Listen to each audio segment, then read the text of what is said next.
Welcome, age of vintage society.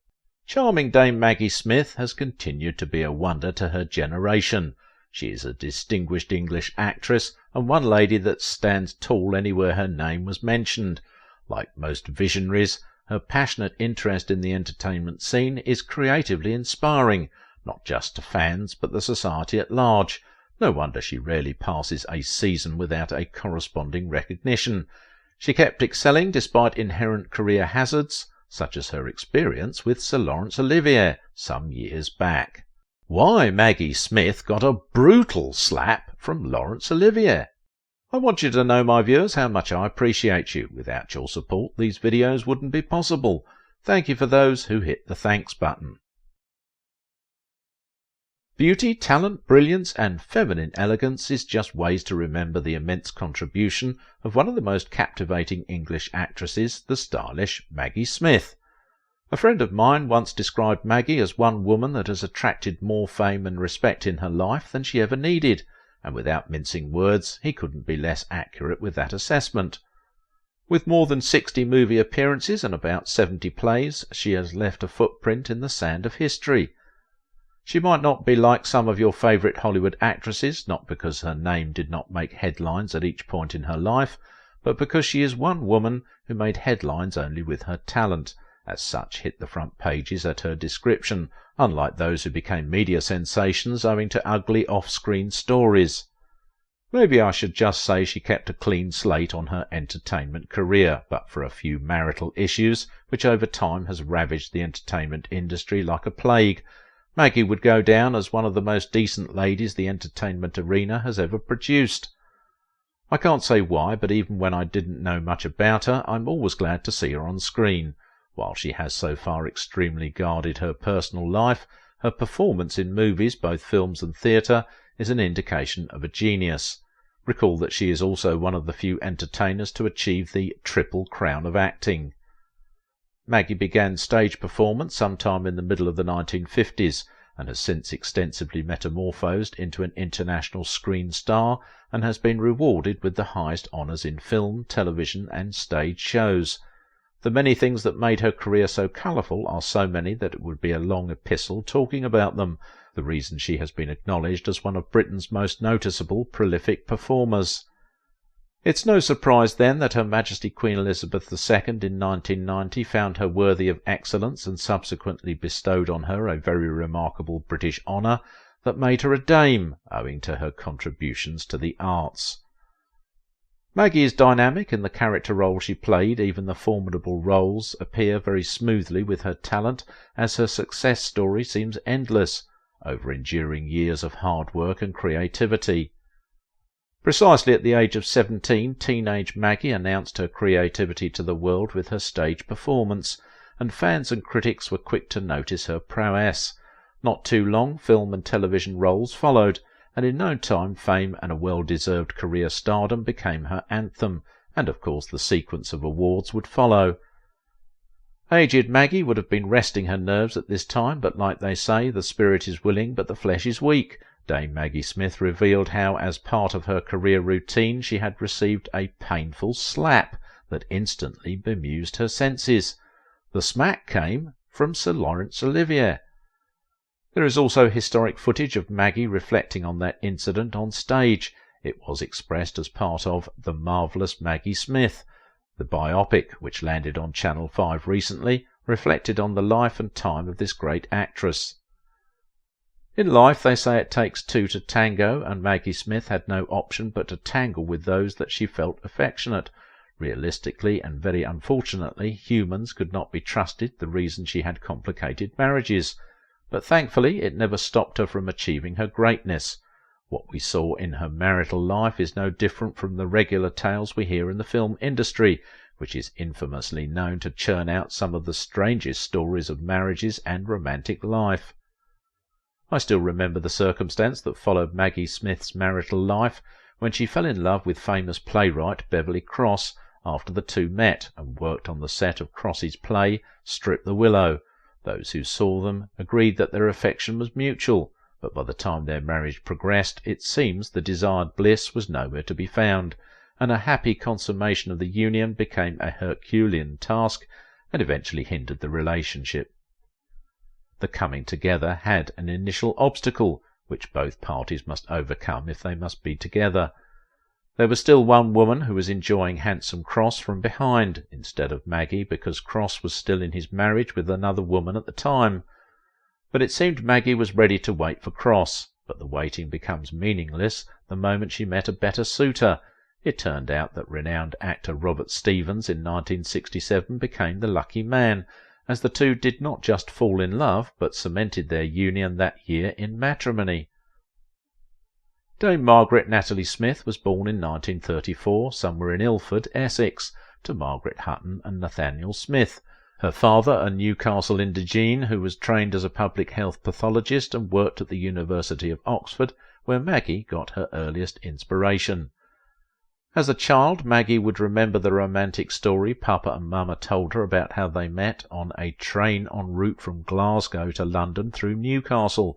That memory is as refreshing as to make her want to have her share of a perfect man in her life, but the entertainment scene has a way of thwarting such a happy dream. After she joined her parents to relocate to Oxford when she was 4, Maggie schooled and completed at Oxford High School at the age of 16. The same year she left so she can acquire acting lessons at the Oxford Playhouse, and soon began performing on stage. Maggie made her Broadway debut in New Faces in 1956. Sooner her performances attracted extreme media attention, and Maggie became not just a media sensation, but the high and mighty all commended her style. For the coming years she performed excellently, and alongside Judi Dench they established their talent as one of the most creative British theatre entertainers, as she worked for the National Theatre Company and the Royal Shakespeare. It was while Maggie was running her stint at the National Theatre that she met Robert Stevens, who became her first husband, an amiable young man described as tall, handsome and wild, but the marriage had its ugly side. Critics say the Stevens-Maggie marital arrangement was not a blissful type, but when they decided to go their separate ways they had to reach an agreement on that, and got divorced based on mutual consent. But despite the horrible nature of that marriage, with its turbulent years of distress, Maggie and Robert were able to get something useful out of the union, as they had 2 children, Chris Larkin and Toby Stevens. And by 1975 the couple reached a point of no return in their marriage after years of unhappiness together, and decided to split. Whether it was a joke or a comment made out of shared concern, Dame Judi Dench, her career friend, describes Maggie and her divorced husband as complainers, risking the goodwill of her friend. When that union ended, it seems Cross, this time, was the one waiting for her, as they were finally married. Smith and Cross were married that same year she completed her divorce from Roberts. The two lived and enjoyed over 2 decades of marital life. Precisely for 23 years the union lasted, before Beverly Cross's sudden demise. It seems Maggie never got over that loss, because the actress still senses the death of Cross and keenly admits, "It seems a bit pointless going on one's life, not having someone to share with." Maggie was greatly in love with him and was shaken to learn that she lost him. It was awful, she said, though they never had a kid together. The late Cross has also been credited for the love and care shown to Maggie, a wonderful man who took care of Maggie all through the years. As a human, Maggie had her time of health challenges. I heard that she was diagnosed with Graves' disease in 1988, leading to radiotherapy and optical surgery. Lucky for her, she is still hale and hearty and would continue to inspire the younger generations. But that condition also affected her face. Is it to her advantage? Her natural fascinating eyes are one of the attributes that endeared the actress to her teeming fans. They said her bulging gaze can make anyone feel inferior. What you see of her charming look is the remains of her struggle with an immune system disorder otherwise known as Graves' disease. According to Maggie, her eyes were painfully sore at the time, leading to 12 months of near isolation, while she undergoes radiotherapy and eye surgical procedure to correct the condition.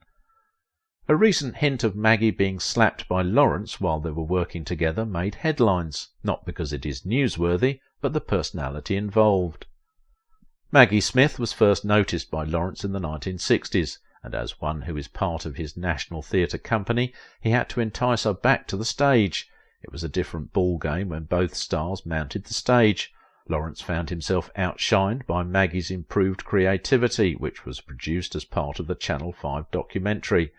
A film critic said Laurence, it seemed, was frustrated at how Maggie could easily outdo him on stage. Another added that Laurence knew when he met his equal. That was the reason he wanted Maggie to appear with him, because she was really good, but he never wanted her to top him in the game.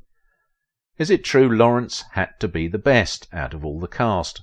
That seems to be a possibility, because that is his nature, said to be wired into his temperament.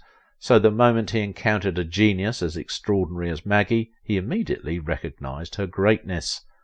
Laurence knew and saw all of that, but may have been influenced by a competitive element.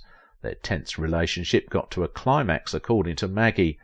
"He just slapped me rather hard in Othello. Yes, I am being serious," she stated while clarifying the issue with interviewers. "Out, devil!" he shouted as the smack landed on her head. The hit was so weighty that Maggie got knocked out. Did she say she saw a lot of stars?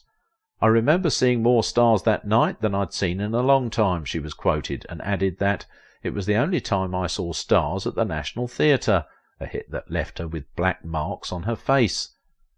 Maggie Smith may have been successful, but she did agree that the process and the road to fame have not been easy, because acting in films is never an easy task.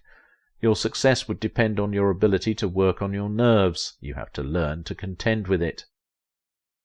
Maggie still recalls how scary it was working on every production, and she says all days are scary. Contrary to what you may think as a fan, perhaps as a professional you would think a certain project would be a pushover.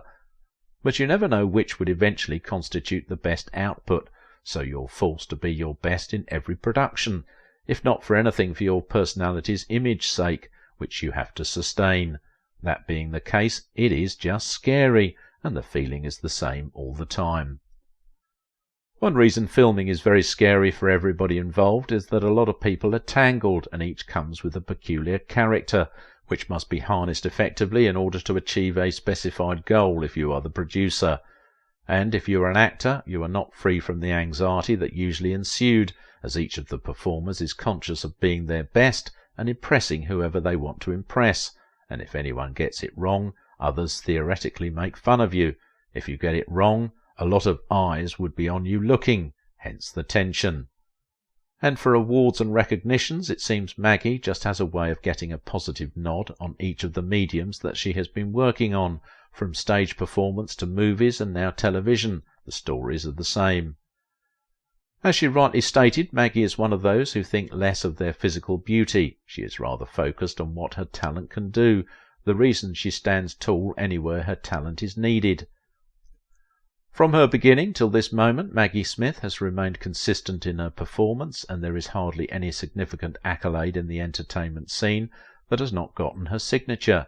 As a writer suggested, discussing the list of awards won by Maggie would be an essay on its own, and when there is nothing more to give her, she started receiving lifetime achievement recognitions. Maggie is one lady who does not like having so many noisy fans, the reason she often stays away from publicity once she is not on duty.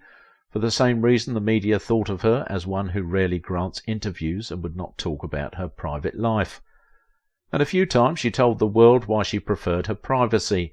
While defending her position, she told the media that on a normal day the popularity side of being an actress does not meet her fancy, as she revealed how fans besieged her in France some time ago, and the experience was not palatable. Maggie said it was the first time she had such a noisy crowd of fans, and it's very difficult when you are alone, because you have no escape, she declared. Being someone who loves to wander around cities, overzealous fans made that lifestyle awful for her, and wandering the town alone becomes very dreadful. So she goes out in public always accompanied, to avoid any future incident by enthusiastic fans. That is simply the price tag of fame, and every superstar must learn to live with it, including Dame Maggie Smith. With such a slap in the face, no wonder women had to defend themselves. Are you interested in how Joan Bennett's lover caught a bullet in his balls? Watch this video now.